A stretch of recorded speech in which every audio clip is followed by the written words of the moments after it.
questionar? Em que ponto Deus ainda precisa me julgar? Aonde eu estou enquadrada nisso? Em que situação eu me deparo ainda com isso? Aonde que Jesus ele me elogia? Aonde que Jesus me reprova? Aonde, irmãos? Dessas 7 igrejas, somente 2 delas que não tem condenação. Nós lemos sobre a igreja de Esmirna, que ali Jesus não tinha o que reclamar daquela igreja. Pelo contrário, o que Jesus só falava para ela que ela ia sofrer ainda mais, que continuasse no sofrimento, que se preparasse, que ela ainda ia sofrer muito mais, mas que se ela perseverasse, se mantesse de pé, ela ganharia a coroa. Então, e a outra igreja é Filadélfia, que a qual Jesus também não tem reprovação sobre essa igreja. Mas as outras 5, ele teve sim elogios, como teve em todas, mas também teve reprovações e julgamento. Mas o que mais me impressiona é que mesmo nas 5, sendo reprovada por Jesus, ele ainda estava no meio da igreja. Ele ainda estava passeando no meio da igreja. Ele ainda disse para João que o candeeiro, que era a referência das igrejas, estava nas suas mãos, que ele tinha um controle das igrejas.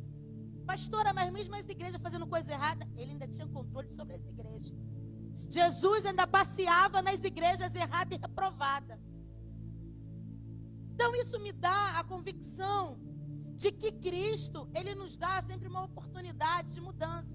Porque para todas essas ele diz: arrepende, pensa de novo, volta lá onde tu caiu. Olha como ele nos dá a oportunidade todos os dias de mudança, igreja.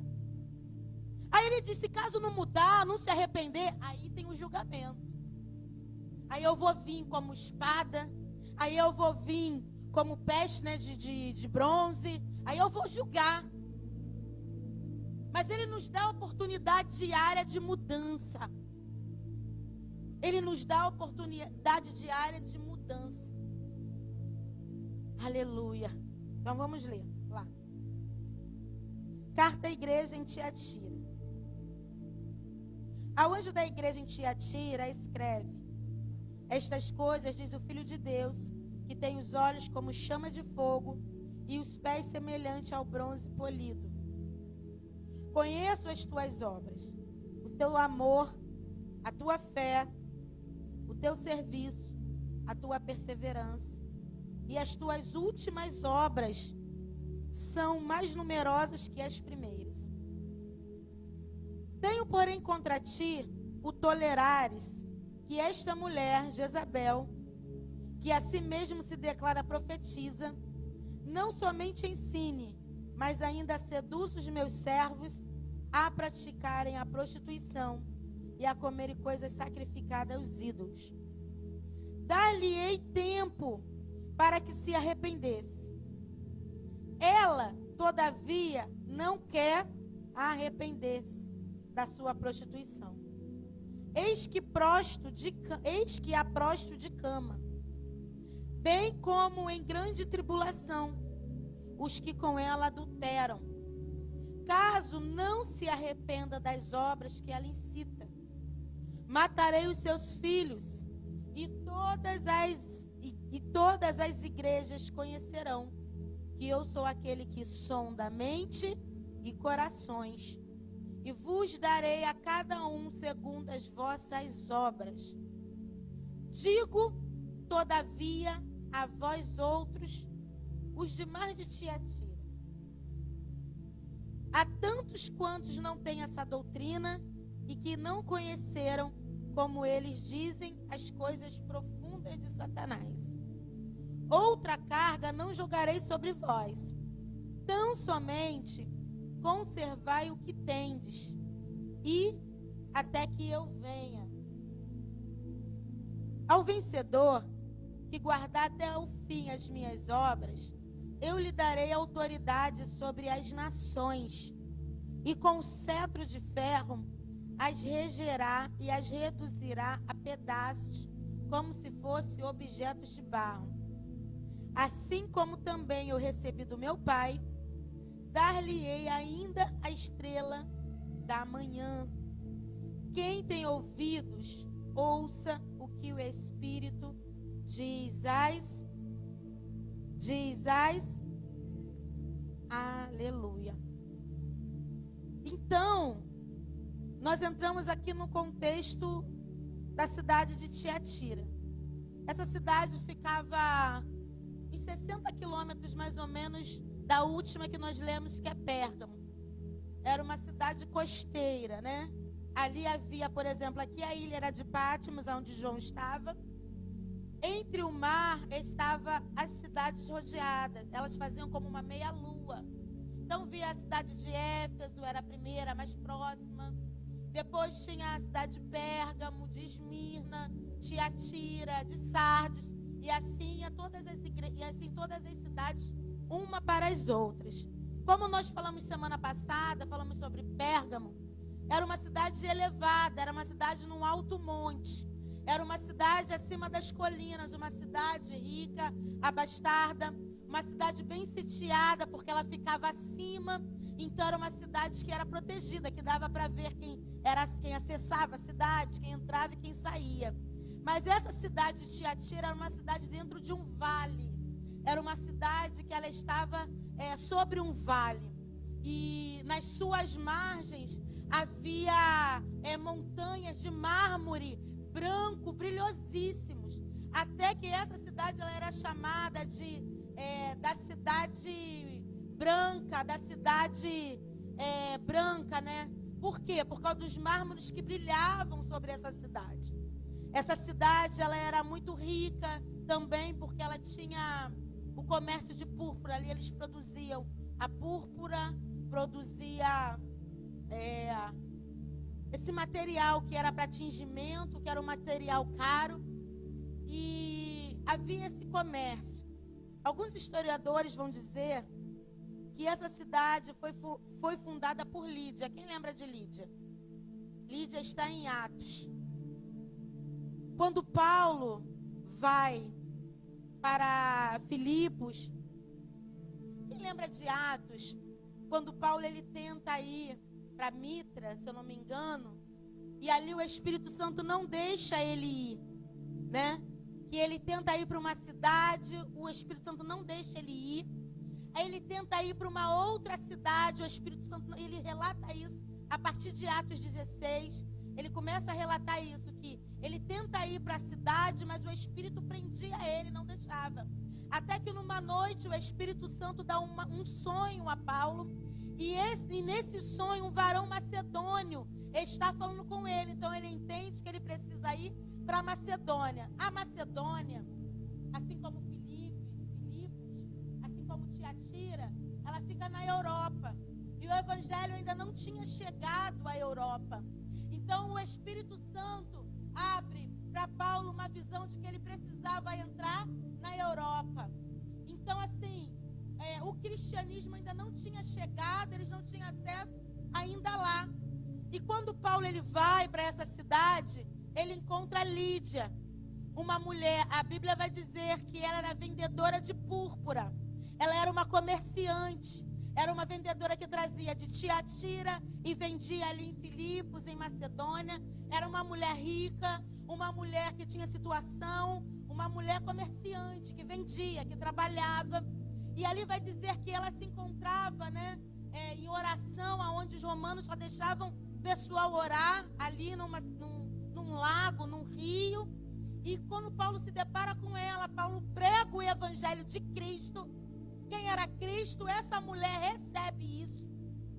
E ela automaticamente leva os missionários, que eram Paulo e Silas, para sua casa. E ali abre-se uma igreja na casa dela, começam a cultuar ali. E alguns historiadores vão dizer que por causa de Lídia, essa cidade de Tiatira foi alcançada pelo evangelho. E alguns vão dizer que essa igreja foi fundada por Lídia. Então foi uma mulher muito importante. Uma mulher que ela rompeu, irmãos, porque na Europa não tinha. Há uns anos atrás, houve um grande avivamento na Europa, né? Todos os lugares começaram a receber um mover muito grande do Espírito Santo. Na Europa, nos Estados Unidos, aonde o evangelho já havia sido esquecido. Porque não foi o nosso problema. Quando a gente vai perceber em Josué, vou trazer aqui Josué para você entender o que eu estou falando. Nada disso eu pensei, o Espírito Santo está trazendo. Josué foi um homem de grande batalha, um vencedor em Deus. Josué aprendeu nos pés, a Bíblia vai dizer, nos pés de Moisés. Tudo que Moisés fazia, Josué estava ali, atento, percebido, aprendendo. Tanto que quando Deus se apresenta para Josué e fala assim, Josué, meu servo Moisés está morto. Levanta-te, tenha bom ânimo, seja forte e corajoso. Agora chegou a sua vez. Não é que Josué caiu do nada e apareceu a oportunidade. Josué já estava sendo ensinado há muito tempo. Moisés estava ali fazendo um discípulo. Moisés estava deixando ali uma herança espiritual. Mas Josué não faz o mesmo. Josué cresce em Deus, se torna um líder. A Bíblia vai dizer que Josué só teve acho que uma derrota, mesmo assim por causa de Acã. Mas foi um homem que ganhou batalhas, um homem que rompeu tudo. Era um vencedor, um batalhador, um lutador, um guerreiro. Josué era um guerreiro, aprendeu ali.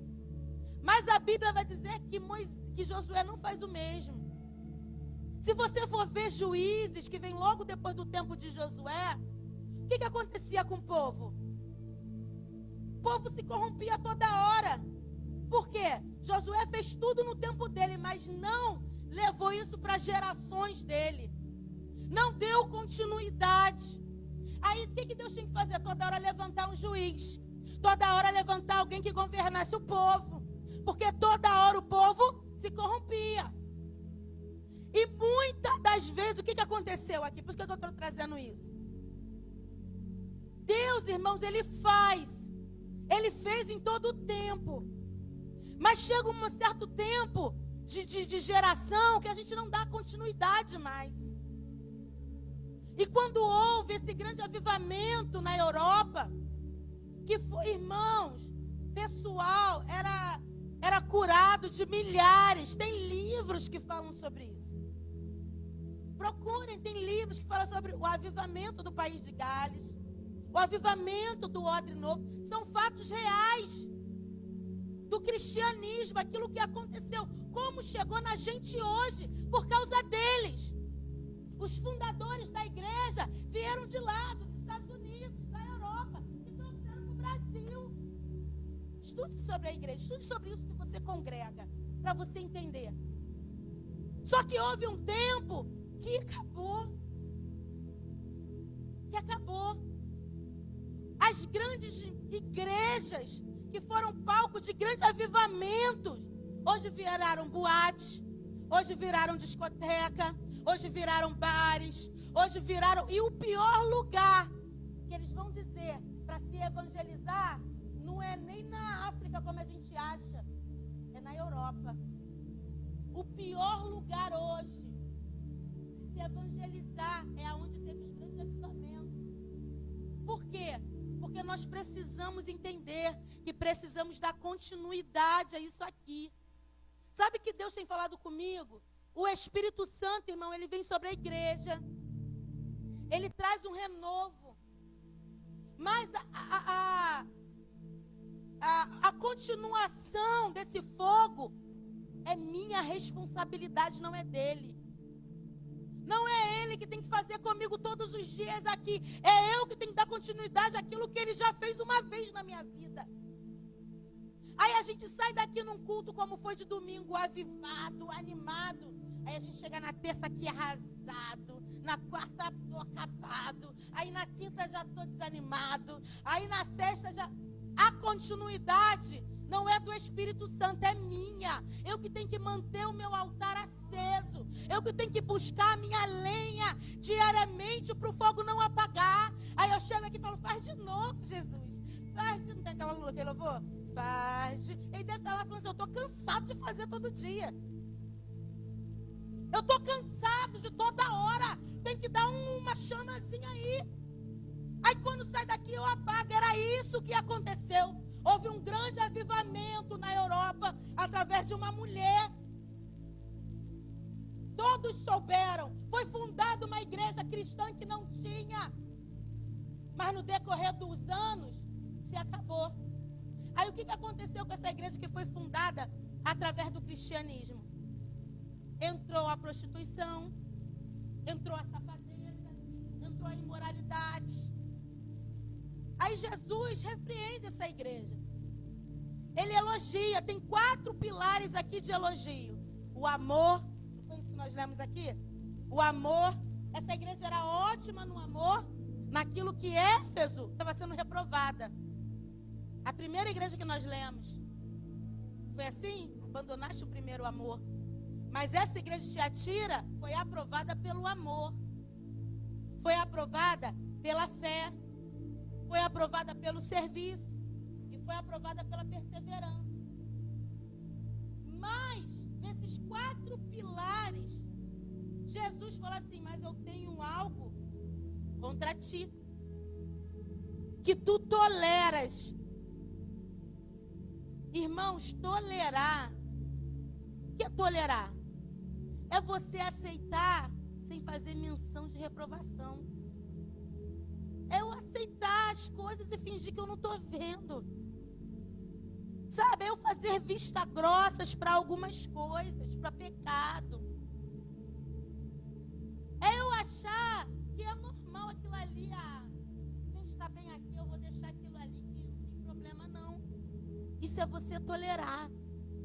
Aí sabe que Jesus reprova? Está reprovando o líder que está tolerando o pecado lá dentro. Porque essas cartas primeiro é para a liderança, ao anjo da igreja, que é representado pelos líderes da igreja, pelo líder da igreja. E sabe que Jesus fala? Vocês são ótimos aí no amor, vocês têm fé o suficiente, vocês estão perseverando na luta, vocês têm obra, estão trabalhando, estão levando o evangelho, mas tem um algo contra ti, tu está tolerando coisa errada. Está tolerando coisa errada. O nosso Deus, ele é santo. Entenda isso, uma vez por toda, igreja. De uma vez por toda. Eu já vi milhares de pregadores que chegam aqui e falam que Deus é santo. Mas você precisa entender hoje, uma vez por toda, Deus, ele é santo. E a mesma Bíblia que diz que ele é santo, é a mesma Bíblia que diz que quem tem santidade, ninguém verá, ninguém vai ver ele. Sem santidade, ninguém se chega perto dele. Então essa igreja estava ótima no amor, ótima na fé, uma igreja que tinha fé. Eu imagino uma igreja assim, chegava alguém doente, era curado na hora. Está me entendendo esses mistérios? Uma igreja que chegava aqui caída, alguém abraçava, a igreja do abraço. A igreja da receptividade. Não, estou contigo. Amava.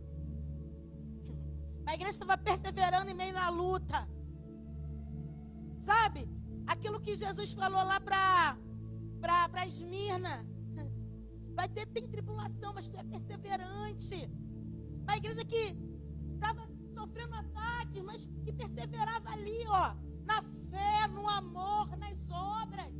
Uma igreja que não se escondia uma igreja que não se escondia para não fazer. Era uma igreja que botava a cara para bater e fazia a obra. Mas que isso tudo que estava externamente escondia algo em oculto. Estava tolerando o pecado lá. Coisas externas, aos meus olhos e aos seus olhos, podem esconder coisas, mas ele se apresenta como aquele que tem olhos, como chama. Olha como ele se apresenta para essa igreja.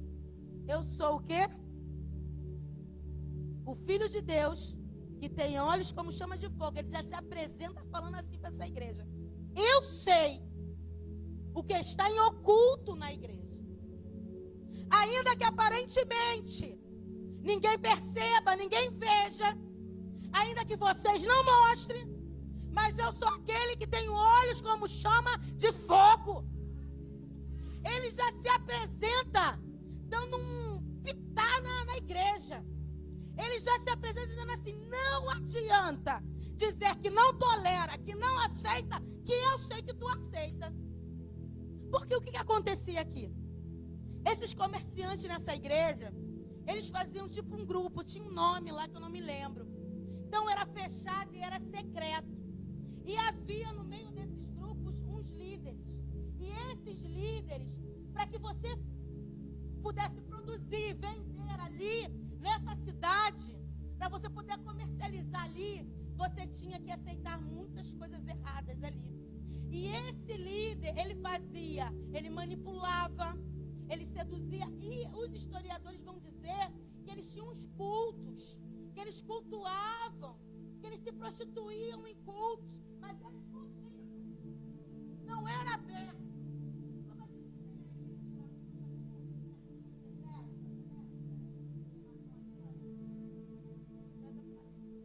Então,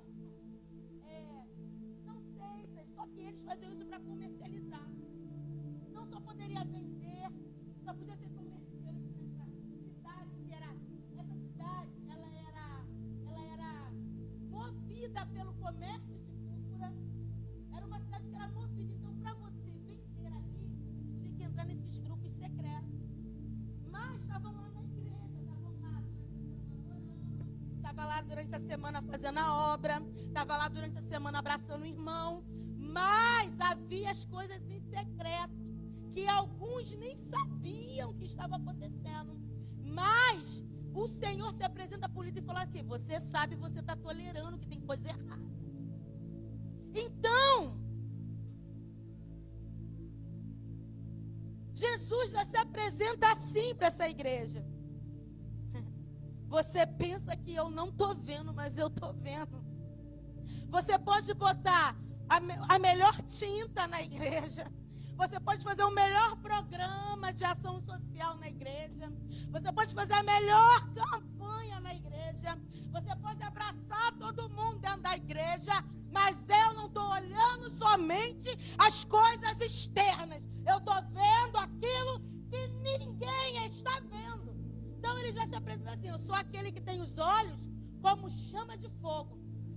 Aí ele fala que tu toleraste Jezabel. Quem lembra de Jezabel?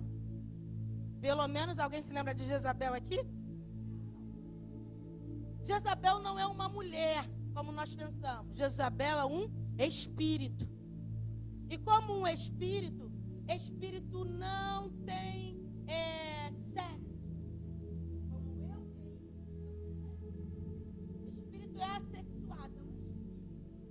Tanto é que a Bíblia vai dizer que os anjos não se produzem. Eles não se multiplicam. Porque eles não têm sexo. Somos feitos para produzir mais filhos. Então, é um espírito que pode tanto vir ser manifesto em homem como em mulher. Mas esse espírito ele tem 3 características. Qual característica? Manipulação, sexualidade, sensualidade, quer dizer, e rebelião, rebeldia. Esse espírito tem 3 características. Quem lembra de Jezabel, filha de Etibaal, está lá em primeira, a história dela começa em 1 Reis, se eu não me engano, 16, por ali começa o casamento de Acabe com Jezabel. Então, Jezabel, o que Jesus traz? Traz uma analogia de um dos piores reinados. Deus fala para a Bíblia vai dizer que quando ele fala sobre Acabe, ele fala que foi o pior rei que teve. Antes dele não teve rei pior.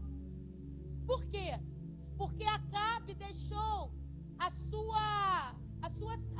deixou o povo de Deus ser reinado pelos deuses. Acabe fez uma mistura ali e quase foi banido o nome do Senhor, a adoração a Deus por causa de Acabe. por causa da sua omissão. Então, esse espírito está sobre essa mulher que se chama Jezabel. Alguns vão dizer que não era esse o nome dela, que era um apelido que o povo deu a ela. E esse apelido quer dizer assim, mulher, como se fosse uma mulher mal cheirosa, uma coisa assim bem ruim, sabe? Desfrizaram uma coisa bem ruim dela. Mas a Bíblia cita ela como referência, porque essa mulher foi perversa, irmãos. Essa mulher, ela manipulou totalmente Israel. Ela manipulou totalmente o rei. Esta mulher, ela baniu praticamente com adoração a Deus. Foi ali constituída, Acabe deixou constituir templos a Baal, templos a Azera. Tanto é que a gente fala muito sobre Elias, que Elias chega, declara sobre a minha palavra, não é assim? Mas, por que Elias declarou isso? Porque o governo de Acabe estava imoral, fedendo as narinas do Senhor. O Senhor tinha acabado de declarar no capítulo antes, que não teve rei pior antes de Acabe. Que Acabe foi terrível aos olhos de Deus, por trazer imoralidade, por trazer prostituição. Aí Elias se levanta como profeta e condena aquele povo, condena aquela nação. E a gente acha que Elias do nada levantou e profetizou isso contra Israel. Não. Israel tinha se pervertido por causa de Acabe e de Jezabel. Então Jezabel era essa mulher promíscua. Ela era serva, né, de Baal e de Azera. Deuses, irmãos, que eram cultuados na orgia, na prostituição, na lascívia. Eram deuses que eram totalmente... Quem lembra quando Elias, ele chega ali para sacrificar, não é? Para ter o sacrifício, para descer a chuva.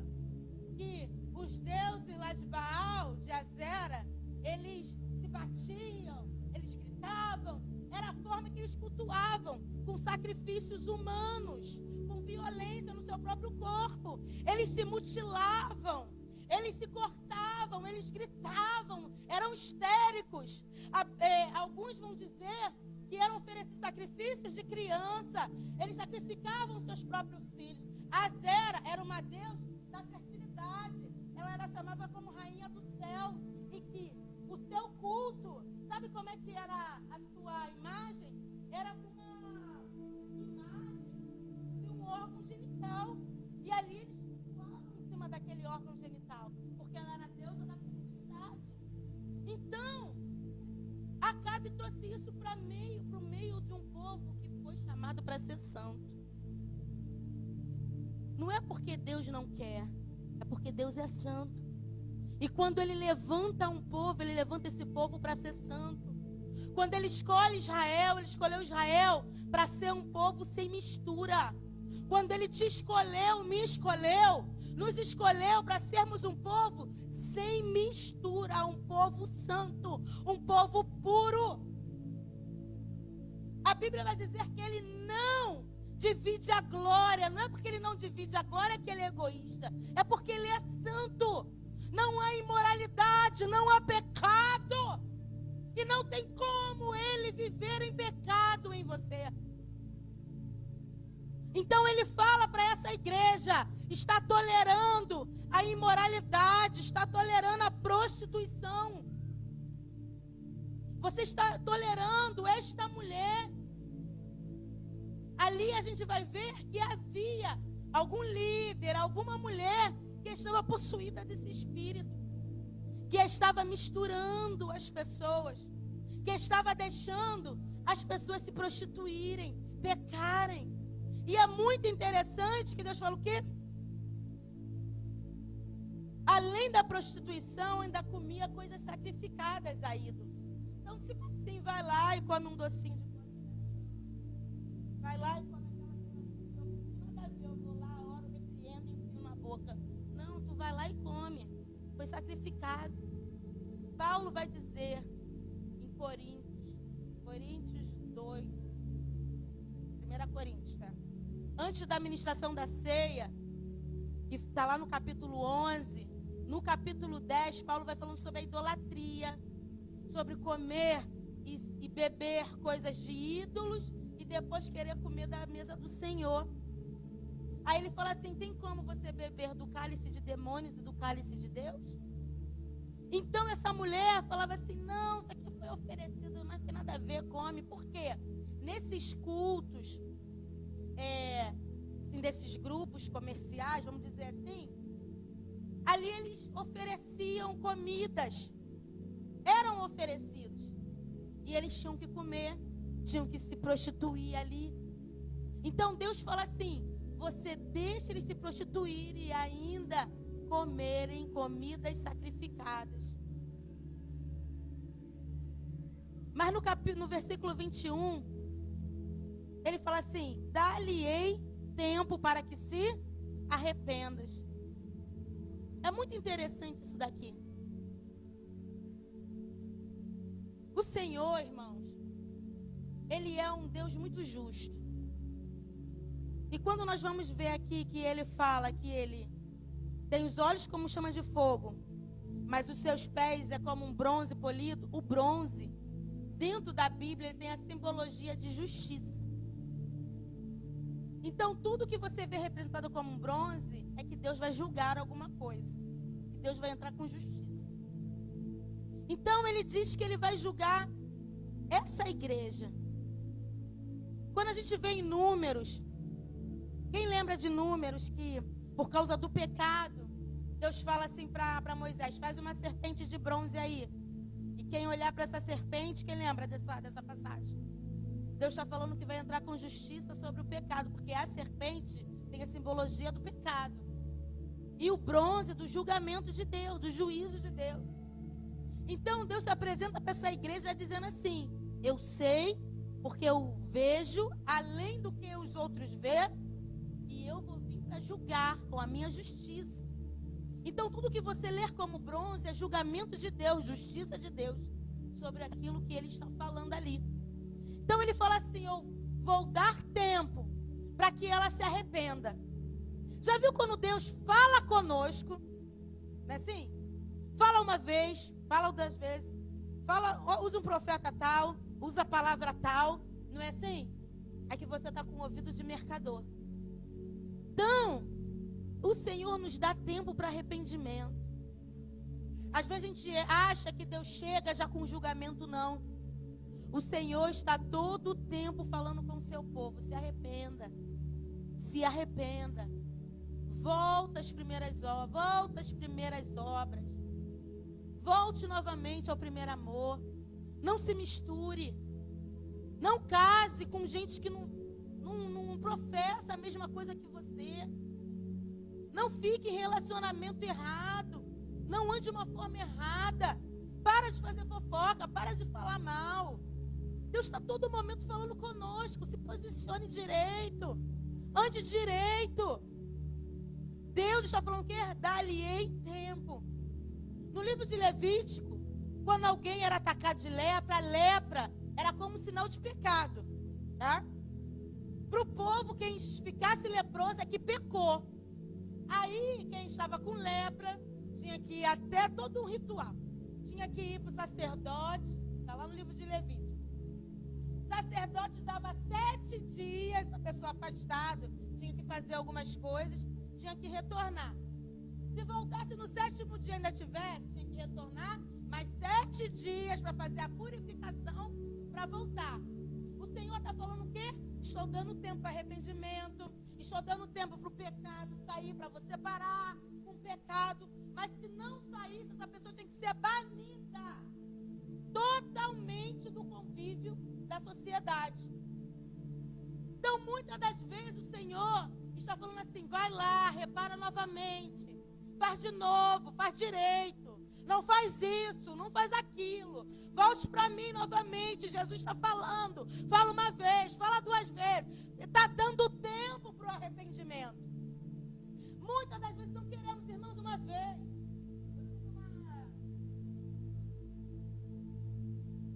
Uma revelação. Muitos anos atrás,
Todos os dias o Senhor nos dá uma oportunidade.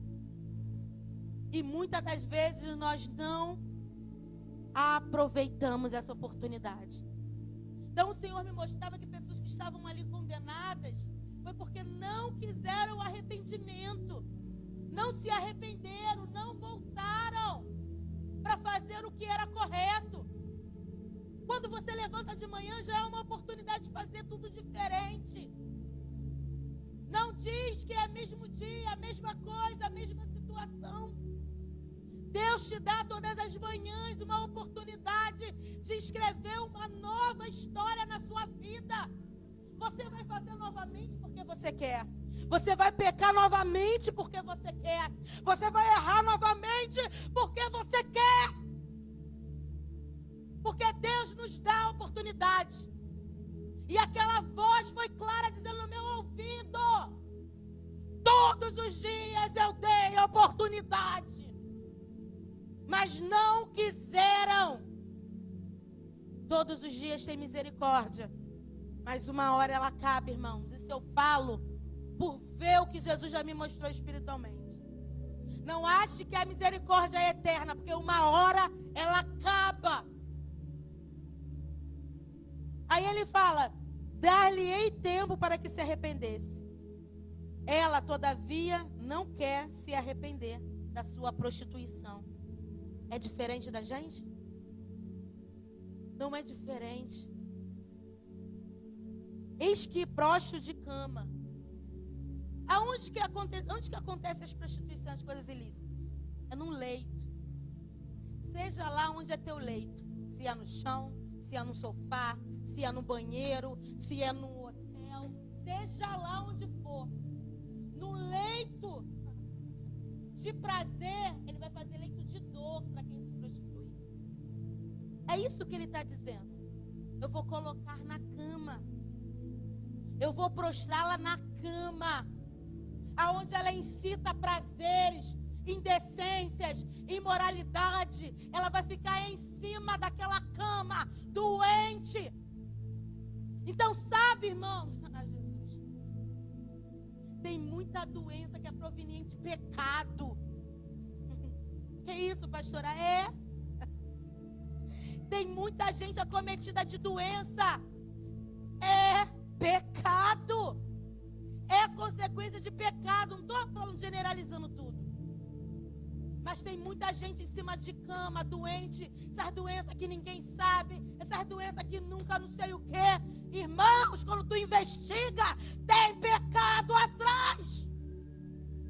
E Jesus está falando aqui: eu vou colocar na cama, vou prostrar na cama, num lugar de deleite, num lugar de moralidade, num lugar de prostituição, num lugar de pecado. Vai ficar em cima da cama. Eu entendo que ele é justo. Eu entendo que ele é justo. Bem como em grande tribulação os que se adulteram. Aquela que incita fica doente, mas aqueles que caem vivem atribulados. Tu já viu isso? Aquele que é enclalacrado no pecado, como é atribulado, vive em tribulação, vive perturbado, vive perturbando, vive trazendo problema, vive dando problema. Jesus fala isso para a igreja: vai viver na cama porque ela incita, mas aqueles que caem com ela se adultera, vive atribulado, porque não se arrepende das obras. Não, sabe o que ele está dizendo? Porque não se afasta, não se coloca forte, mas cai, mas gosta do pecado. Tem pessoas, irmãos, que vão dar problema a vida inteira. Não é porque está fraco, não. É porque tem gente que gosta do pecado. Tem gente que gosta. Aí vai viver dando problema, sendo problema, aonde for é problema. Já viu? Vou sair daqui, vai para outro, tu é problema. Vai para outro, tu é problema. Alguma coisa errada é contigo. Então se coloca. para entender você, entender o que tem na sua vida e ser tratado. Aí fala, matarei os seus filhos. Por que ele fala isso? Porque a condenação para Acabe e Jezabel foi a morte de todos os seus descendentes. Deus não deixou um vivo, nenhum descendente deles. Então sabe o que pode acontecer por causa do meio do teu pecado? Os meus descendentes não evoluírem, não prosperarem, não crescerem. Sabe o que pode acontecer por causa do meio do seu pecado? Eles serem mortos, talvez profissionalmente, espiritualmente. Por causa do meio do seu pecado, os nossos descendentes são mortos. Então entenda o que Deus está falando com essa igreja. Se não se arrepender agora, não parar com as coisas que estão erradas em oculto, vai ter gente doente, vai ter gente atribulada e não vai ter descendência para contar a história. E sabe o que aconteceu com essa igreja? Não existe mais. A cidade existe, mas a igreja não existe mais. Se arrependeram? Será que se arrependeram? E todas as igrejas conhecerão que eu sou aquele que sonda o quê? Que sonda a mente e os corações. E vos darei cada um segundo as vossas. Se suas obras são boas, a sua recompensa será boa. Se as suas obras são más, a sua recompensa será mal. Porque ele vai dar cada um segundo a sua obra, aquilo que você faz. Não queira colher coisas boas se você só faz coisa ruim. Não queira colher isso. Não queira colher bênção se você só amaldiçoa, se você só fala mal, se você só julga, se você só isso, se você só aquilo. Não queira colher frutos bons se a tua plantação é ruim. Se eu não estou plantando coisa boa, eu vou colher coisa boa? Não vou colher coisa boa nunca. Mas se as minhas obras forem boas, se eu for uma pessoa obediente, justa, correta, verdadeira, eu vou colher coisas de acordo com a minha plantação. Mas se eu sou imoral, o que eu vou colher, irmãos? Tu já viu essas pessoas que são ciumentas?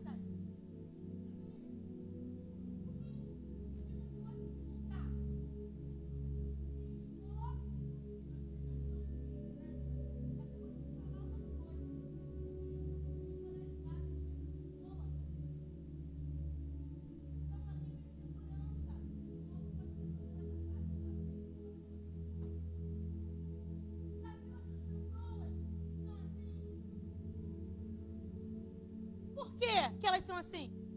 Porque elas só plantaram coisa ruim. Elas não têm segurança de quem elas são.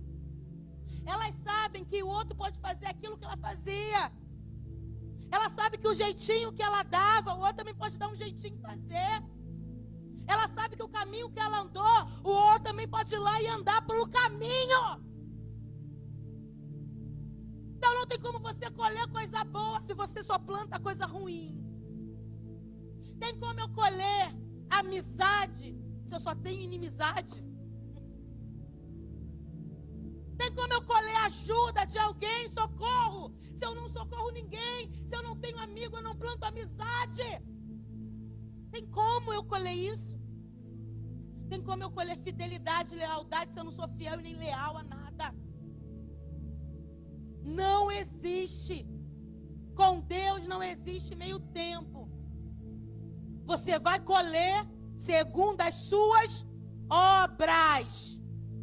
Não adianta olhar para a colheita do outro, querer a colheita do outro, mas eu não planto como o outro planta. Eu olho, eu quero, eu desejo, eu admiro, mas eu não planto aquilo. Eu nunca vou colher aquilo. Faça a tua plantação hoje correta. Se você começou plantando errado, a Arranque tudo hoje, comece a plantar correto. Comece a plantar frutos que vão produzir coisas boas. Porque alguém vai colher a sua plantação. Alguém colhe, irmãos. Digo todavia a vós outros, os demais de Tiatira. Quantos não têm essa doutrina? Tinha uns que eram separados. Tinha uns que não se corrompiam. Tinha uns que não estavam nesse grupinho de prostituição.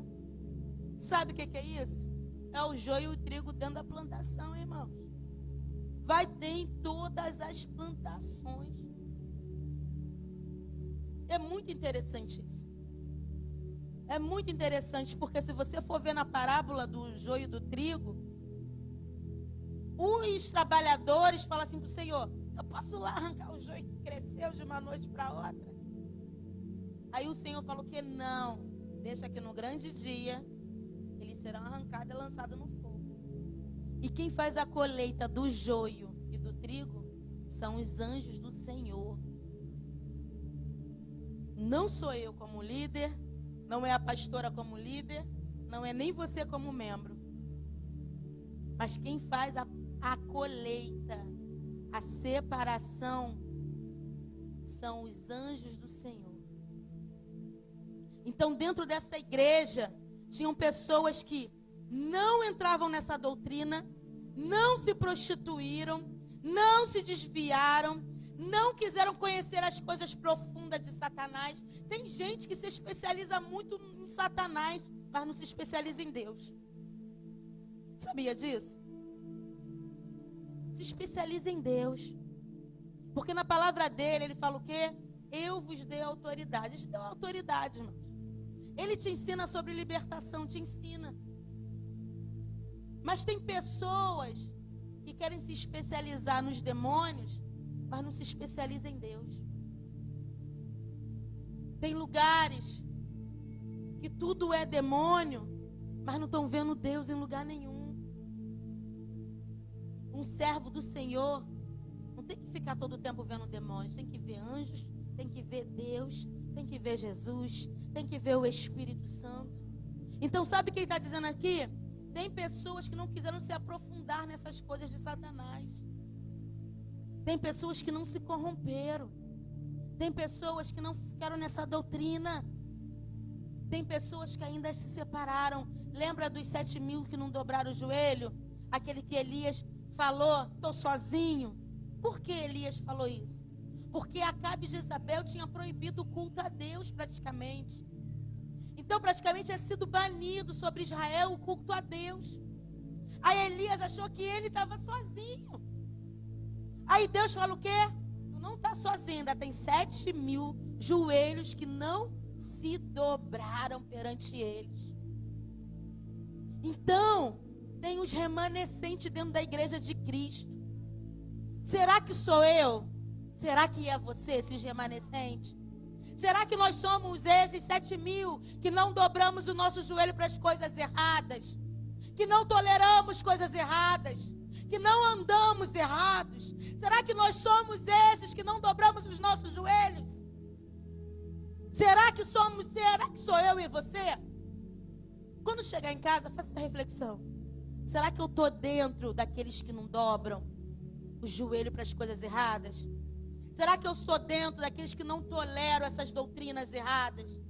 Será que sou eu que estou dentro dessa separação que não me corrompo? Será que sou eu, Jesus? Começa a perguntar a Jesus se é você. Porque é muito fácil falar assim, eu, exteriormente.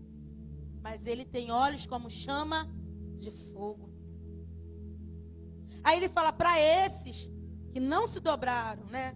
Que não entraram nessa doutrina, somente conserva o que você já tem. Será que Jesus pode dizer para mim e para você, conserva já o que você já tem? Conserva o que você já tem. Até que ele venha. Ao vencedor, que guardar até o fim as minhas obras, eu lhe darei autoridade sobre as nações. E com cetro de ferro te regerá e reduzirá em pedaços, como se fossem objetos de barro. Assim como eu recebi de meu Pai, dar-lhe-ei ainda a estrela da manhã. Quem tem ouvidos, ouça o que o Espírito Santo diz às igrejas. Eu queria deixar o Salmo 2 aqui para vocês, para a gente entender o que ele está dizendo sobre essa autoridade. Ao vencedor, eu lhe darei autoridade sobre as nações. Ao vencedor, terá autoridade sobre as nações. Mas sabe o que ele está dizendo no Salmo 2? Para quem é filho. Você é filho do Senhor? O 7 diz assim: ele me disse: tu és meu filho, e hoje te gerei. Pede-me e eu te darei as nações por herança, e as extremidades da terra por sua possessão. Com varas de ferro você vai governar, e as despedaçará como um vaso de oleiro. Tu és o meu filho. Feche os teus olhos, vamos ficar de pé.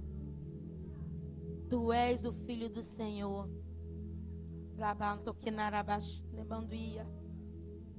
Aleluia. Para os filhos. Você é filho de Deus? Para os filhos. Para os filhos. Para os filhos. Se eu fosse você, já falaria: eu sou filho. Sou eu. Ele está falando comigo. Para os filhos. Não é para servos, não é para escravo, não é para empregado, não é para qualquer um, é para os filhos. E ele diz assim: tu és o meu filho. Eu hoje te gerei. Eu não sei como foi a sua concepção. Eu não sei aquilo que você tem falado hoje, do teu progenitor, da tua progenitora. Não sei. Mas ele diz que a partir de hoje, você é gerado nele. Você é filho, você é filha, você é filho dele. Eu te gerei, Candarabandoia. Você foi gerado pelo Deus Altíssimo, pelo Deus Todo-Poderoso, pelo Deus que diz que a terra é estrado dos seus pés, pelo Deus que tudo pode, que tudo vê, que tudo sabe, que tudo fala, pelo Deus que pode, onipotente, pelo Deus pelo Deus Todo-Poderoso. Ele diz: eu te gerei. Eu te gerei, Ele te criou, Ele teceu no ventre da sua mãe, cada órgão teu, cada tecido teu, cada membro teu, cada coisa que há no teu corpo foi tecido pela mão do Senhor. Você foi gerado pelo Senhor. E Ele diz: por isso que você é meu filho, gerado das entranhas do Senhor, do coração do Senhor. Pede a Ele o que você quer. O que você quer? Pede-me, que te darei. E Jeremias diz: clama a mim, diz: clama a mim, clama que Ele te responderá. E no Salmo 2 diz: pede-me que te darei. Ele é um Deus que dá, que responde os seus filhos. Se você é filho, tem resposta para a sua vida. Pede ao Senhor agora o que você quer, igreja. O que você quer? Fale a verdade para Deus. Deus, eu quero isso, eu quero. Irmã, eu estou igual criança pedindo ao Senhor doce. Sendo sincera. Estou igual criança. Estou com um propósito com Deus, que é onde eu passo, eu enfio a mão. Falo: Jesus, eu quero, é Ele. Estou igual: papai, eu quero esse aqui, ó. Irmãos, eu estou igual criança toda hora. O senhor sabe o que eu quero, né? Não quero mais nada daquilo, eu só quero isso agora. Eu estou igual criança. Estou igual criança na loja de doce, pedindo, porque eu entendi que eu sou filha, e se eu pedir, ele vai me dar. Então ele está dizendo para você o que você quer nessa noite. Pede a ele. O que você quer? Você quer a sua cura? Ore pela sua cura agora. Peça agora. Feche seus olhos, igreja. Não acabou não, feche seus olhos. É cura que você quer? Peça a ele pela sua cura agora. Fala, Senhor, fala para ele, papai, quero ser curado agora. Ah, papai, eu preciso ser curada. É aqui, é ali. Fala para ele agora. O que você quer? Você quer uma casa? Pede a ele uma casa agora. Fala, pai, eu quero uma casa. Pede que ele vai te dar. O que você quer? Salvação de alguém? Pede a salvação agora dessa pessoa. Fala, Senhor, eu quero que fulano seja agora convertido, seja salvo. Pede que ele vai te conceder. Seja agora igual criança. Puxa agora a perninha do seu pai e diz, eu quero, papai, eu quero. Peça a ele. Aleluia. Pede-me e eu te darei as nações por herança. Sabe o que ele está dizendo? Você pede uma coisa, mas ele vai te dar muito mais. Você está pedindo como uma criança um brinquedinho, ele vai te dar a loja de brinquedo toda. Você está pedindo uma balinha, ele vai te dar a fábrica de doce inteira. Você está pedindo só uma provisãozinha para pagar uma continha, ele vai fazer o sobrenatural, abundante, prosperar sobre a sua vida. Porque ele diz, pede-me e eu te darei as nações. O salmista não pediu a nação. Deus só falou para ele, pede que eu ainda vou te dar além. Você entende o poder do seu pai nesta noite? Pede e ele vai te conceder. Feche seus olhos, vamos orar em nome de Jesus. Pai, em nome de Jesus, nós tomamos posse hoje dessa palavra. Nós entendemos, Senhor, que somos seus filhos e que temos direito a tantas coisas que nem sabemos. Estamos, Senhor, como muitas das vezes perdidos no reino. Às vezes, Senhor, como o cachorro, Senhor, abaixo da mesa, ao redor da mesa, comendo migalha. Sendo que nós temos direito de sentar nessa mesa e comer esse banquete preparado. Estamos pedindo coisas pequenas, migalhas, sendo que temos direitos. E, Senhor, nessa mesa que o Senhor prepara para filhos, para príncipes, nós não somos cachorros, Jesus. Nós somos seus filhos, Deus. Sentaremos nessa mesa a partir de hoje. Reconhecemos que temos todo o direito de ter direito a todas as coisas que precisamos. A partir de agora, não seremos mais dependentes de migalhas de ninguém. Não seremos mais dependentes, Senhor, de uma mão estendida de ninguém. Pelo contrário, seremos as mãos estendedoras. Porque nós temos, Senhor, o Senhor sobre as nossas vidas. Para nos dar a nação, as nações por herança. A nossa mão levará o alimento. Nós seremos o alimento, a provisão, Senhor, para aqueles que precisam, Jesus.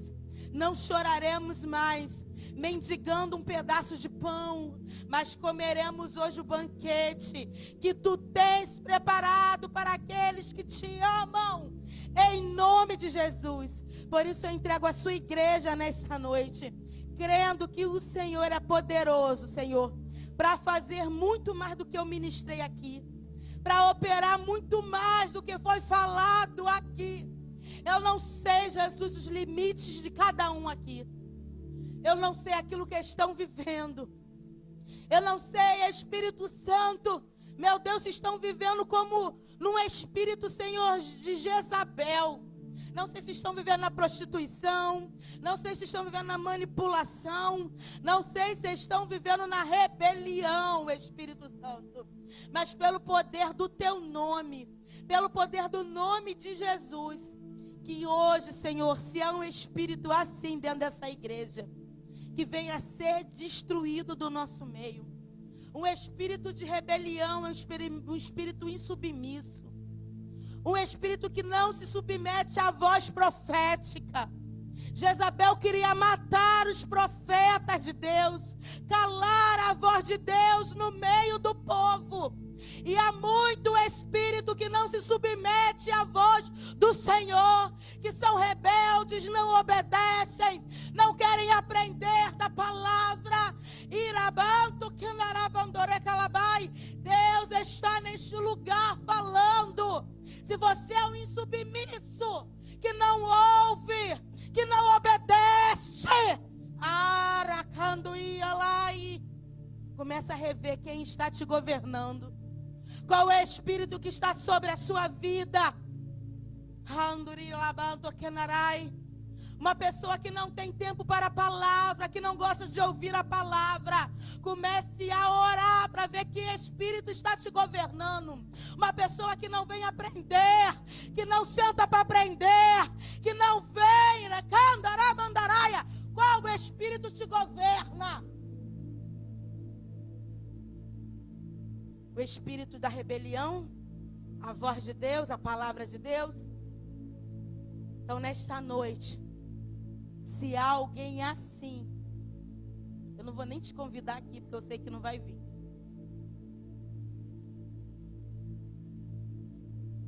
Mas eu queria que a partir de hoje, você começasse a repreender esse espírito da sua vida.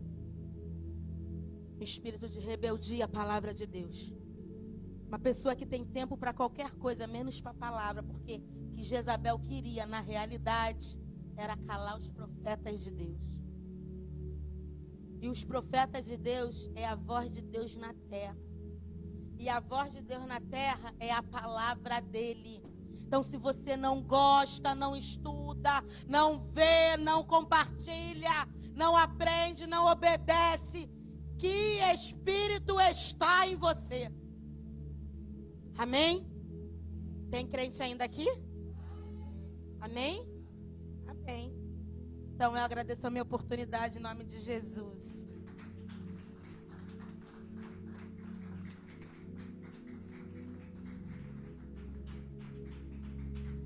Pode ser mais forte, irmãos.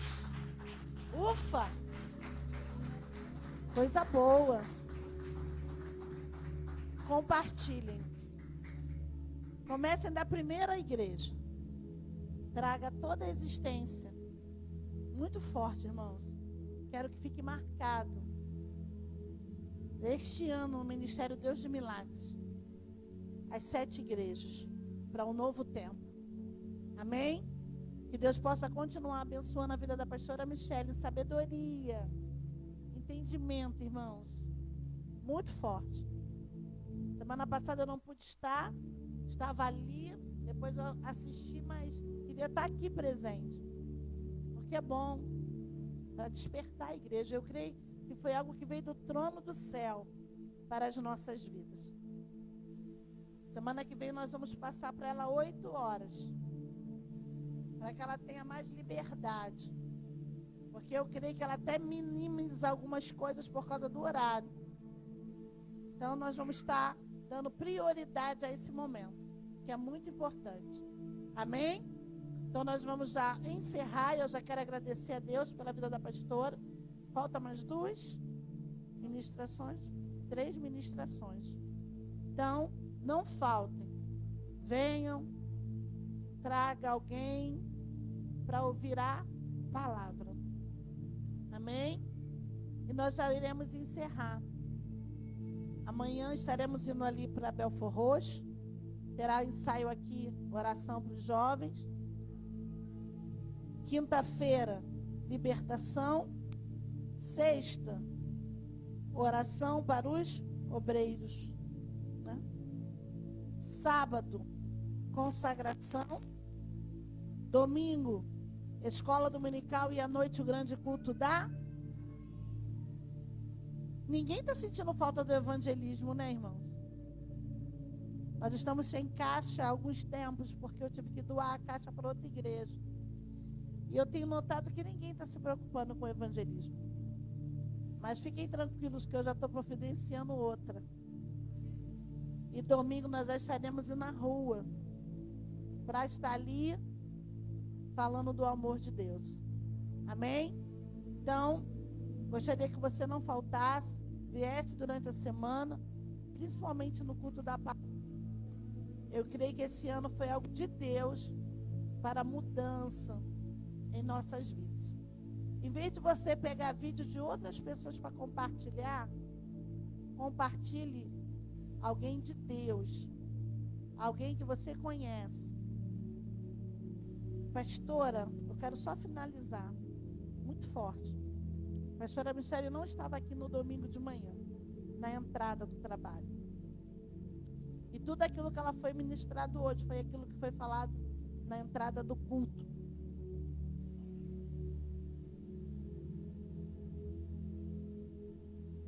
De domingo.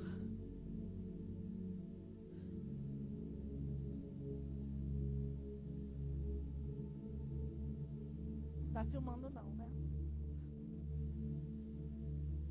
Tudo aquilo que foi ministrado no culto de domingo.